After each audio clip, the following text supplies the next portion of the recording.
Hello, fight fans, and welcome to the Combat Challenge podcast. My guest today is a lightweight athlete and a coach with 26 professional bouts under his belt. He's also the head coach of SBG Rochdale, Mr. Martin 50 Cal Stapleton. Thank you so much for joining us, Martin. It's great to have you on the podcast.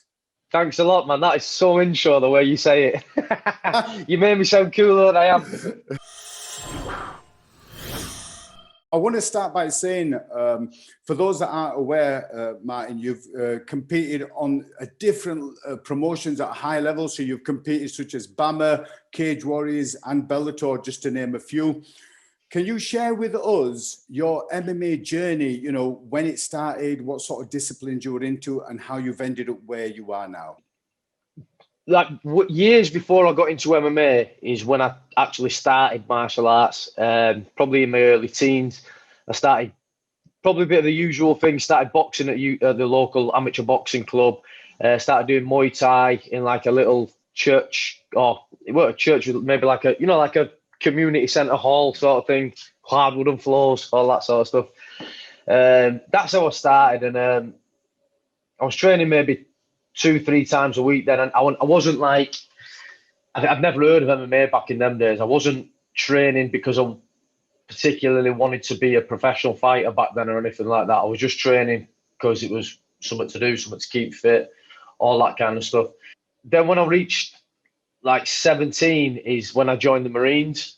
So when I joined the Marines, I obviously had to stop training in martial arts at that, and it wasn't a massive deal for me either, because at that point I wasn't like I said, I was focused on being a Marine then. I wasn't going to be a pro fighter or anything. I joined the Marines, and then whilst I was in the Marines is when I found out about MMA, and I can remember that day like it was yesterday.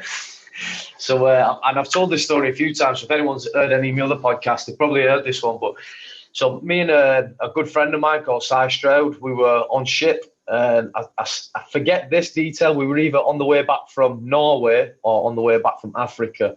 But we were going on that many trips at the time, so I can't remember which one it was. It was one of them anyway. And he had the DVD. So this is back in the day before laptop. Well, before we could afford laptops as a 17, 18-year-old. This is the day when we had little DVD players that we'd take on ship with us and stacks of DVDs. And he had the UFC 1 DVD.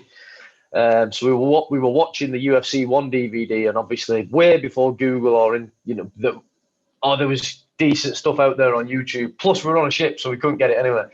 So what we did is watch the UFC 1 DVD over and over and again, and we kept looking at like how did Hoist Gracie get that armbar, or how did this guy get that, or whatever. And we'd go downstairs right underneath the flight deck of the ship into a big steel container. We had a few mats that we found, and we'd kind of practiced what we could kind of pick out from watching the UFC 1 DVDs, and then we just fill each other in for hours on end, and it was a lot of fun. But that was my introduction to MMA, and we kind of did we carried on doing that the full like ship journey home. And then as soon as I got home, I just got home, went on Google, went to find out like if there's any local MMA gyms and blah blah blah. I've actually got a pretty funny story about that as well. Shall I tell it? Yeah, please do. All right, so I got home and I Googled local MMA gyms near me. Now, obviously, you probably know about me training at the Quantum Gym with Ian Butlin, Dave Butlin, Andy Butlin, them guys. But before I actually rocked up there, I'd found a local jiu-jitsu club that was local to me, right? And I knew nothing about jiu-jitsu back then. All I knew about jiu-jitsu was Hoist Gracie was a jiu-jitsu guy, and he's just beat everybody. And when it comes up on UFC, it says BJJ black belt or purple belt. So I'm thinking this stuff's the one I need to be learning. You know, that was in the days when jiu-jitsu was ruling. There was no, decent wrestlers were coming in and getting choked out easy. This is back in the day. So I've Googled it. I found a local jiu-jitsu gym. I've spoke to him a little bit. I've gone up there to train with him. And he's telling me all, the guy's telling me all this stuff. It's, there's a guy over there. He's having his first cage fight soon and this and that. And I'm looking around thinking, wow, shit, this is for real, man. So the first drill we did, the guy says, right, get into groups of 3. So we get in groups of 3. And he says, right, two of you go and pick a pad up. So we had these big kicking pads. And I'm thinking, this isn't what I've seen on jiu-jitsu. From what I knew about jiu-jitsu, it was grappling, but whatever, you know. But bear in mind, I was a Marine at this time. I've been all around the world. I'm not an idiot. I've got a clue what what bullshit is. So this guy's done so the guys with the two pads, one of you stand at each end, and the third man stands in the middle. So I'm like, all right. He goes, right, we're going to train 5-minute rounds just like they do in the UFC. So I'm thinking, oh, all right, great. And he goes, what we're going to do is you're going to run to one end and do a flying kick on that pad, then run back to that end, do a flying kick on that pad for 5 minutes. Mate, and I'm like, yeah, that's not what they do in the UFC. Just because you've timed it at 5 minutes does not make it what you do at the UFC. Do you know what I mean? So I did this drill with him anyway, because I didn't want to be a dick. So I did this drill with him, and I was like, well, that was the biggest waste of 5 minutes I've ever done. And then they showed a few basic techniques, and they started a bit of grappling, and they partnered me up with the guy who's just about to have his next cage fight from earlier. He put these MMA gloves on and all this sort. He called them UFC gloves.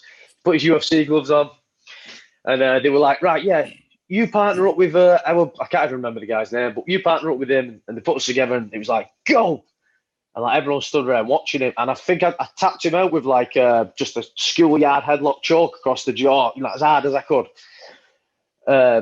But I mean, bear in mind, that's no shame on the guy, because I was a Marine at the time. I was fit as a butcher's dog, really strong. He's probably never trained with someone who was in the kind of athletic shape I was in back then, and he didn't know anything that he thought he knew. So it's no shame on him. So yeah, I tapped him out a couple of times just by squeezing his head like an idiot. And then he gets to the end of the session, and they're all going, you must have trained before and blah, blah, blah. And I'm going, I've literally never done any jiu-jitsu before. I've just got half a clue how to fight, and I'm pretty fit. I then find out about the Quantum Gym over in Diggle. And obviously, in my head, I'm thinking, all these local guys around here are probably bullshitters. The first experience I've had, it was bullshit. So I've gone to the Quantum Gym.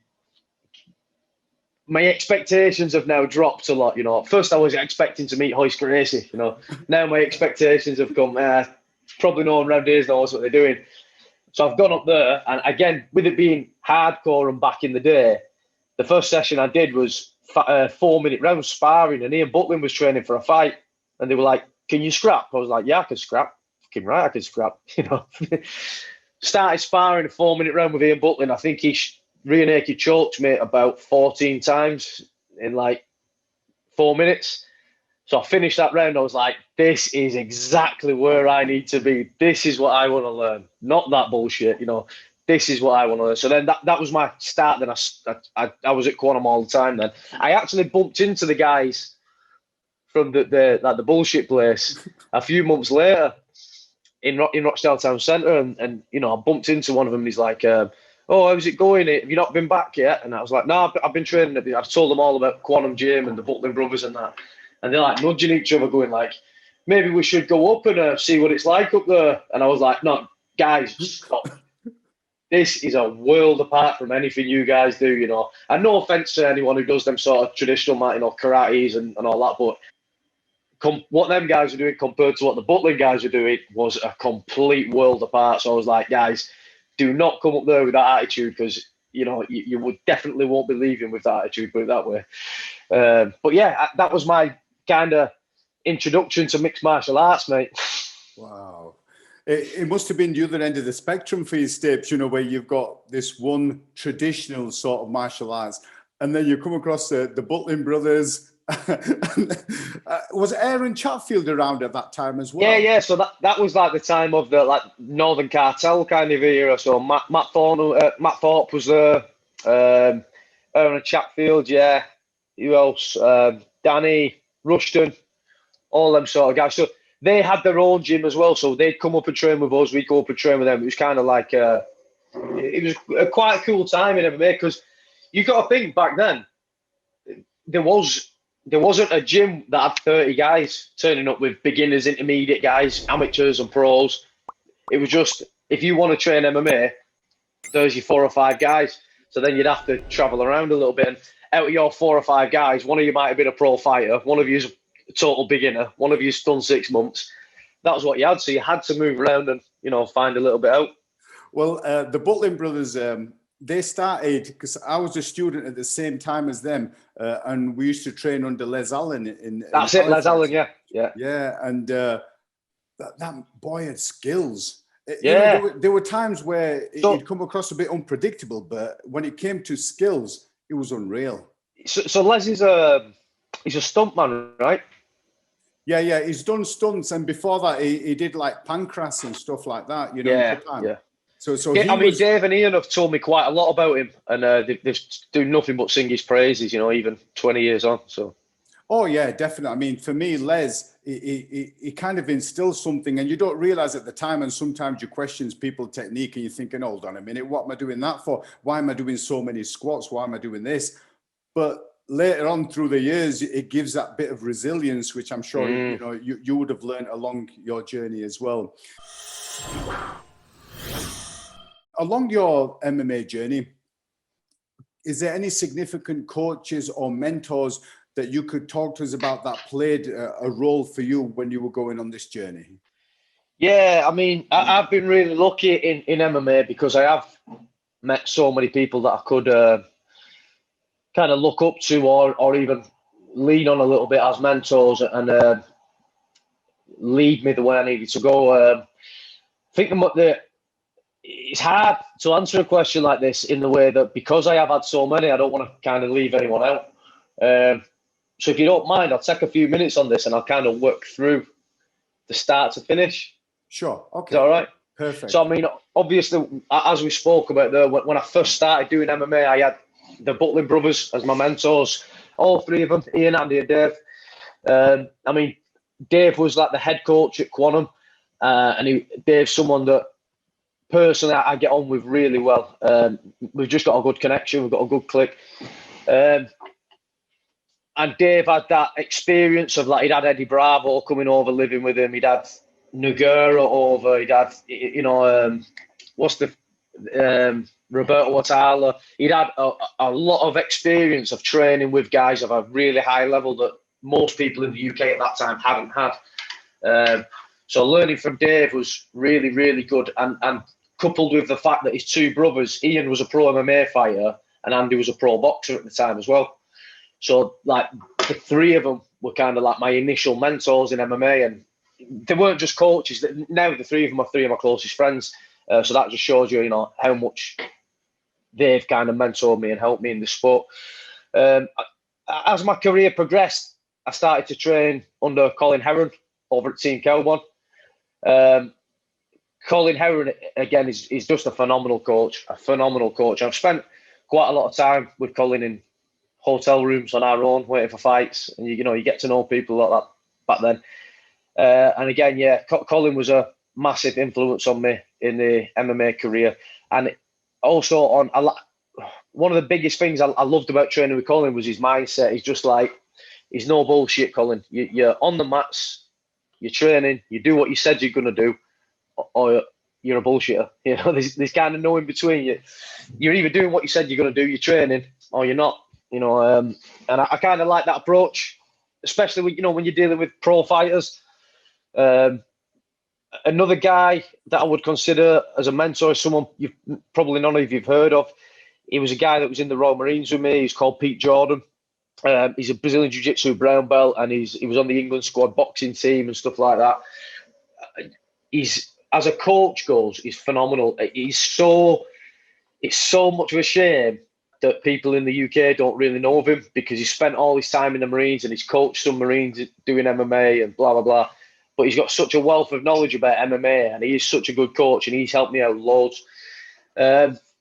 Moving beyond that, I think that the biggest mentor or the biggest kind of role model I've ever had in my career would be Karl Tanswell. Karl's just like a creative genius. Always knows how to get the best out of his athletes. He's got like that creative mind that he's got, he would go home and sit at home and think about an individual person, how he can get better results out of them, and come up with drills for you as an individual rather than just the class and stuff. You know what? All the stuff that Karl taught me as well, it's stuff that doesn't just apply to martial arts; it applies to life as well. So I would say that Karl's certainly been my biggest influence in MMA. And then finally is my current coach. He's Matt Inman. And Matt, for me, Matt kind of emphasizes or embodies everything that you should be as a professional fighter and as a professional coach. Like just the word professional is Matt Inman. Again, he's got similar traits to both Colin and Karl. He's no bullshit approach. He's got that creative approach. I'm sure you'll talk about this later, but you know, at SBG, we lost Karl Tanswell 3 years ago as part of the SBG UK community. And for me, I'm a coach and I'm a fighter, and Matt's like the head coach at SBG Manchester now, but seeing him step up, take responsibility, the way he did and the way he has done for the last 3 years, and kind of take all that weight on his shoulders and push the gyms forward and push the whole SBG UK community forward is it's pretty inspiring. So I'm pretty much, well, I'm very honoured to call him my coach and my mentor, yeah. We can talk a little bit about Karl, God rest his soul, because it's been 3 years this week when he passed away. I spoke to Matt Inman yesterday, and I've spoken to Davy Grant as well, who also runs an SBG unit. For me, the memory I have of Karl, and I told them this story as well, when I was ever at shows and he was cornering, and his voice used to just bellow above everyone. And I remember chatting to Davy Grant about this and saying, "Oh, Davy, you know, Karl, he was gifted with this loud voice, and he could just project it." Unbeknown to me, what Davy told me was, although naturally Karl was a loud person, he actually went for voice coaching. Yeah, I was going to say he practiced. Yeah. Yeah, so that and that's what kind of an innovative where he was that way. He wanted to learn and be that one step ahead to make sure that his student could hear him when they're in about. I mean, that just says something about him, right? So as a PT, as a physical training instructor in the Royal Marines, that's a huge thing that we do, because you can imagine on some recruit training sessions, we'll have 80 recruits stood in front of us. And the guy at the back needs to know exactly the same detail that the guy at the front does. So we actually do quite a lot of sessions where you're practicing projecting your voice. You'll stand, we call it seals. You stand in the corner of a room and you shout like a seal. Oh, oh, oh. So use your diaphragm, and you'll learn how to use your voice properly and project your voice like that. So me and Karl got like into some quite deep discussions about this one time, because people have said the same about me before I started training with Karl, that I'm dead loud in the corner and stuff like that.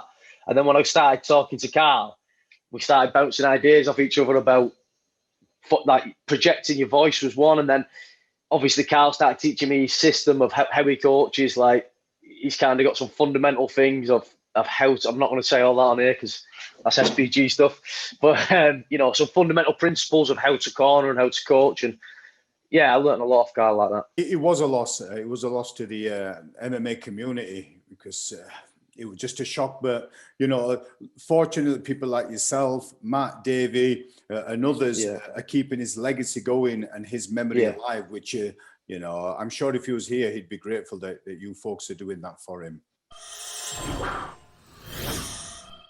Before you encountered the MMA journey, you was a full-time Marine, like you mentioned. From a young age, I think you said you were 17. Can you tell us a little bit about your time in the Marines, and did it help and shape and mold you to the person that you are today? It's the biggest influencing factor in my entire life is joining the Royal Marines. I was talking about this the other day, actually. When I joined the Marines, I kind of felt like I was young, confident-ish guy. You know, I was confident, outwardly confident. If you met me, you'd think I was confident, and I was confident in like having a laugh with the lads and all that sort of stuff. But I never felt that I was particularly good at anything. You know, I was always all right. I was an all right at football. I was all right athlete. No, I wasn't going to win a medal on sports day or anything like that. I wasn't going to get an A star inside. You know, I was never particularly good at anything. I was all right at a lot of things, but never particularly good at anything.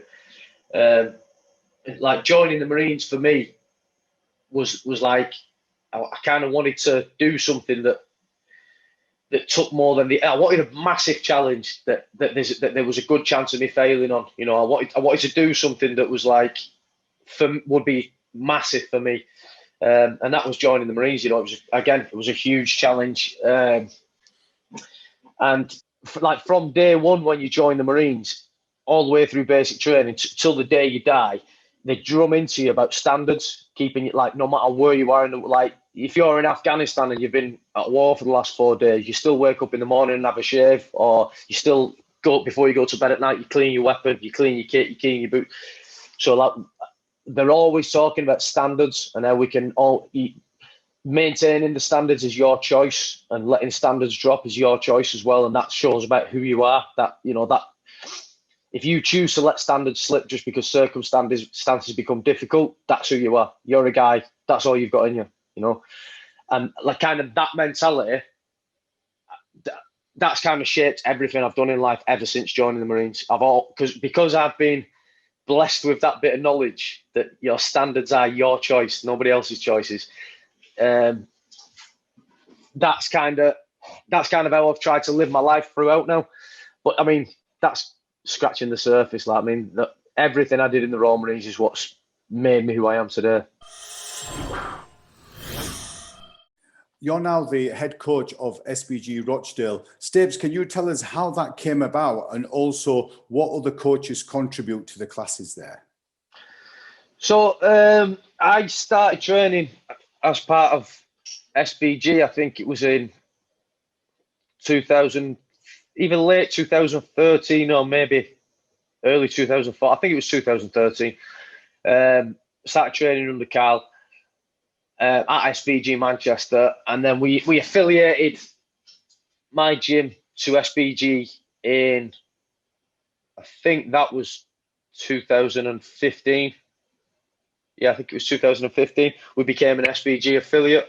So we were SBG Rochdale since then for jiu-jitsu, because that's the main affiliation way. And then in 2019, I decided to not just be an affiliate, be an actual official SBG gym. So now everything in the gym is run as SBG Rochdale. So yeah, pretty cool. And which other coaches are there, and what do they contribute to it? So I've got quite a lot of coaches. Head boxing coach is a guy called Oggy, David Hodgkinson. Oggy's an ex-parachute regiment soldier. He was on the Paras boxing team, he's on the Army boxing team, boxed for England. He's Northwest ABA head coach. He's England squad assistant coach. He's a really, really, really good boxing coach, and probably not as well known as he should be for it. We've got Paul Webb, who's our Muay Thai coach. Paul's trained, I think Paul's probably trained about 50 years, even though he's only about 40. He just lives and breathes Muay Thai. There's probably no one I've ever met that can answer a Muay Thai question as well as Paul. If it's something to do with Muay Thai, he knows the answer. He lives and breathes this stuff. He coaches, like I said, the Muay Thai classes and the fighters, all the Muay Thai fighters and stuff. We've got Antonio Sheldon. You guys probably know him as a pro fighter. He teaches the MMA intro class with me sometimes, and he has his own BJJ class as well. Then we have all the kids classes as well, and it'd probably take me too long to keep going through all the coaches, but I've got a lot of guys coaching the kids class and stuff like that as well. It's a pretty big team we've got. We're in some testing times now, Stapes, with lockdown and Corona and how long it's going on. We're on the third stint of the lockdown. If you can share with myself and the viewers a day in the life of Stapes, what does your day consist of when you get up to the time you go to sleep, an average day? There's no average day in the life of Stapes. Oh, man. So a day in the life of Stapes, that's pretty difficult, because I'm massive on focusing on the thing that's going to give you the biggest bang for your buck right now, but it has to be linked to your long-term goal, if you get what I mean. So I get up in the morning about the same time every day. I try and get up about 7 a.m, come down, have a cup of tea, relax for 10 minutes, something, see the dogs, clean up after all the dogs, all that kind of stuff. And then at the moment, because we're on lockdown, if I could turn my camera down, you'd be able to see all my garden's been ripped up. We built a summer house, all that kind of stuff. So I get up in the morning, have a cup of tea and all that, and then all morning and all afternoon till probably about 5 o'clock, whatever job is like the number one on my list, like the one thing that's going to give me the biggest bang for buck, I'll literally spend the whole day doing it. I won't look at my phone, I won't do nothing. I'll spend the whole day doing it. And then once I finish that about 5 o'clock, come home, see the kids, all that sort of stuff, try and relax with my kids. And that's it, really. It would be hard for me to describe to you what I'm going to do between them hours of 9 and 5, because so many, like some days I'll be making videos for the Instagram and for my members at the gym and uploading stuff like that. Other days I'll have all the content pre-done so I can spend all the time in my garden, painting the shed, painting.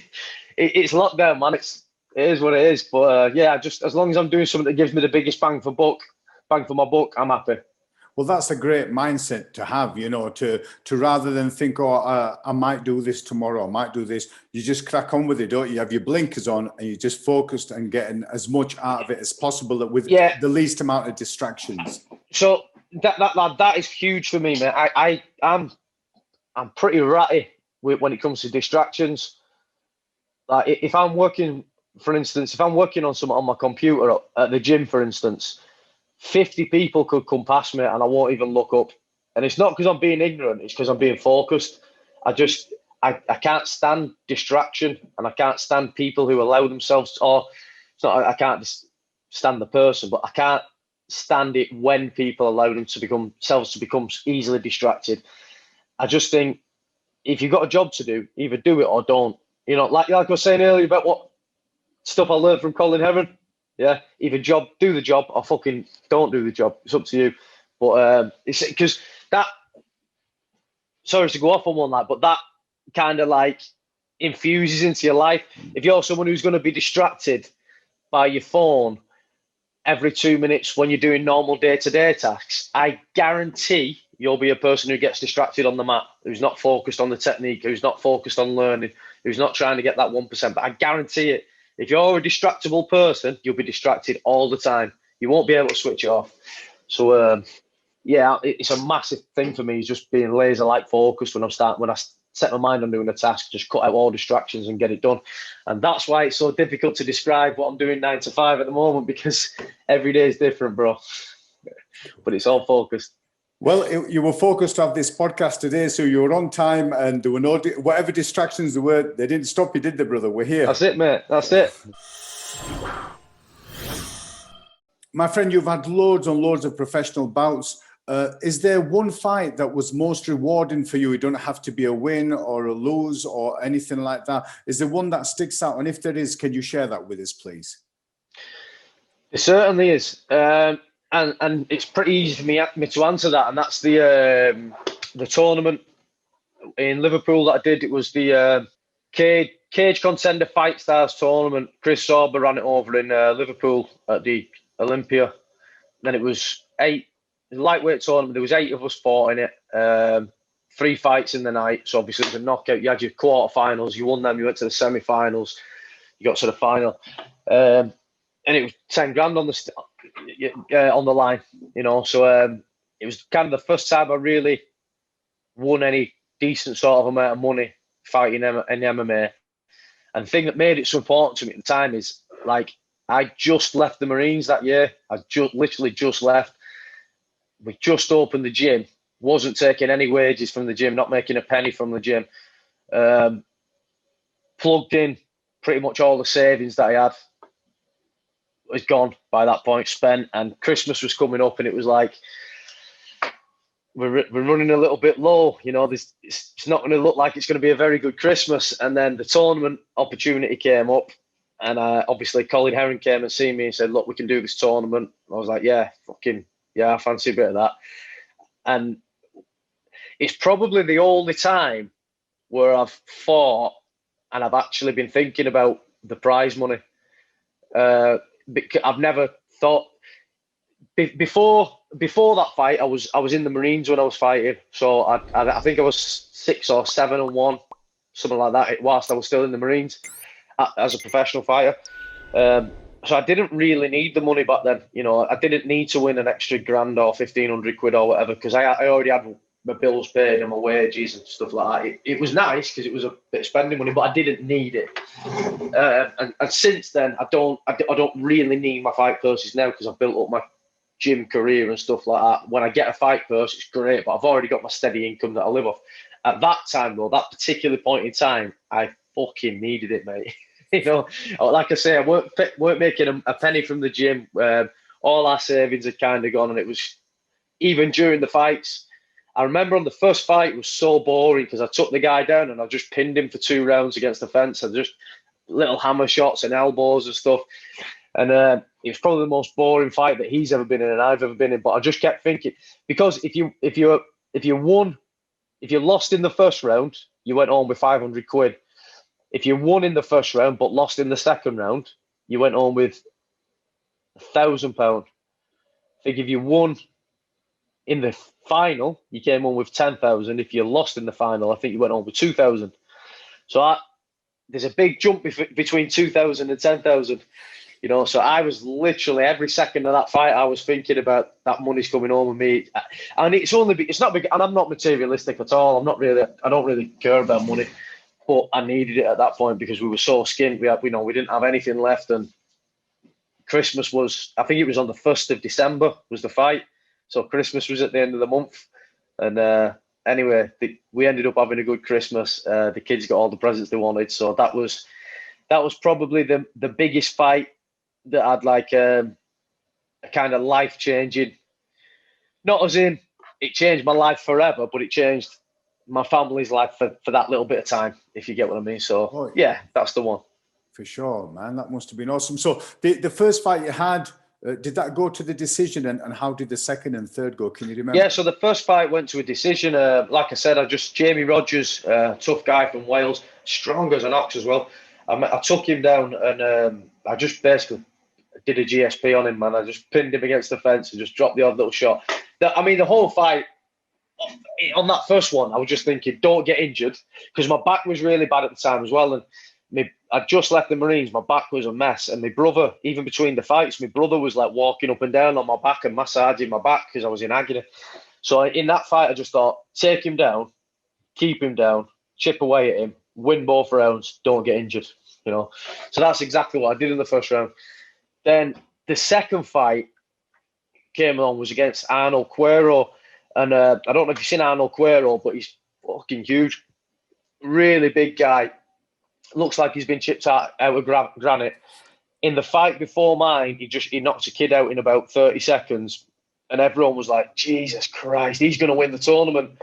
And then I was like, fucking hell. And then I realised I was fighting and was like, great.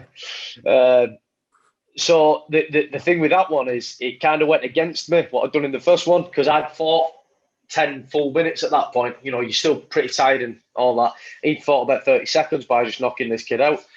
And obviously he's coming with confidence in his power, and he caught me with a shot in like the first minute or so. As I was moving forward, it didn't hurt me at all, but it off-balanced me a little bit because my feet weren't quite underneath me. But then I caught him with a few as well, and I got a takedown on him. And in the last second of the first round, 4 minutes 59, I dropped back and I got a heel hook on him. So I actually finished the fight with a heel hook with the second left right up against the cage. It's actually the second time I've finished a fight with 1 second left in the first round, which is a pretty cool stat. Don't mean anything, but it's pretty cool. So that was the second fight. And then the third fight was with Tommy Maguire. His brother's, who's his brother now? Gypsy Jiu-Jitsu is his brother. John Maguire. John Maguire, that's it. John Maguire's his brother. So you can imagine how tough Tommy Maguire was as well. And that was another good fight. This one went the distance, back and forth. A lot of work against the cage, a lot of scrambling. But yeah, back and forth fight. Got the decision, and I was made up, mate. 3 fights in one night. 1 weight cut, 3 fights. That'll do. I'd do that every time if I could. Wow. Awesome, man. I bet everyone was happy with that, brother. I bet they were. Yeah. Stapes, you've been so fortunate to have such a career with the Marines and then compete professionally and now be a head coach as well for SBG. You're on this MMA conveyor belt, and now you're like at the Premiership level where you are. There's a lot of people behind you, and you know, like myself, we kind of want to know a little bit about what advice that you or knowledge that you could pass on or experience to other fighters who are lower on the conveyor belt that they may take on board. The athletes more than anything else. Yeah. So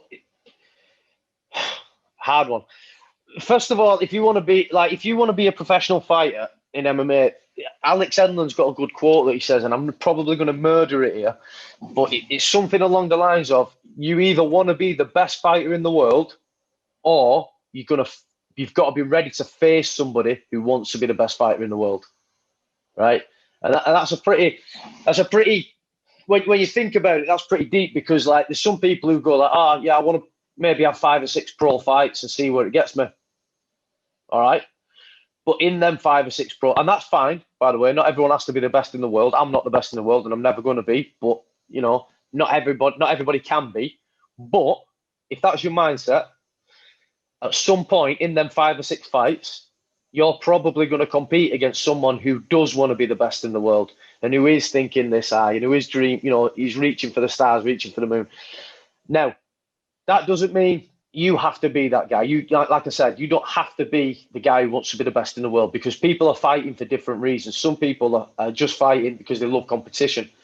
Some people are fighting because some shit's gone on in their life, and that's the way they get rid of them ghosts or demons. I can't tell you why you need to fight. You know, if you want to be a pro fighter, so be it. But the guy who wants to be the best fighter on the planet, if you don't want to be the best fighter on the planet, when you come up against him, you've got to realize what his mindset is. So even though you don't want to be the best fighter on the planet, you don't want to be the best in the world, whatever your reason for fighting is, you still have to pretend and train like it is. Does that make sense? You've got to prepare like it is, because you are going to come up. You have to be prepared to come up against this guy who does want to be the best in the world. And I can remember certain points in my career of training when I was training hard and thinking I was getting good, and then I trained with people who actually wanted to be the best in the world, and thought, oh shit, they're training at a different level of intensity to me. I need to up my game. You know, the level of dedication, just sitting watching them eat the food and realizing what dedication they're putting in preparing the meals the way they, you know. So that'll be maybe the biggest bit of advice I could say is, and again, I've just stolen that straight off from Alex Enlund, so cheers for that one, Alex. But you know, if you've got to be prepared to fight that guy who wants to be the best in the world. So whether you do or you don't, you've got to be prepared to fight that guy. And I don't mean like just be prepared to, because it's going to happen. I mean actually prepare yourself to fight that guy, to defeat that guy. Other bit of advice I'd say is it's a long game. It's a long game, man. You know, you're not going to be the best in the world in 6 months. You're not going to be the best in the world in 2 years, 3 years, 5 years. It's probably going to be, if you start MMA in your mid-teens, you might be the best in the world by the time you're 27, 28, 30 even, you know. And along that journey, it's a matter of tiny little incremental gains every single day. There's not going to be, everyone wants it, like this big pivotal moment where they learn some big thing and they get better all of a sudden. That's not going to happen. It's going to happen incrementally over time. So you just got to stick to the process. Stapes, thank you so much for sharing your knowledge and expertise with us. And I look forward to hopefully having you on another podcast in the future. Yeah. Mate, you give me a shout anytime. Cheers, man. See you later, Seb.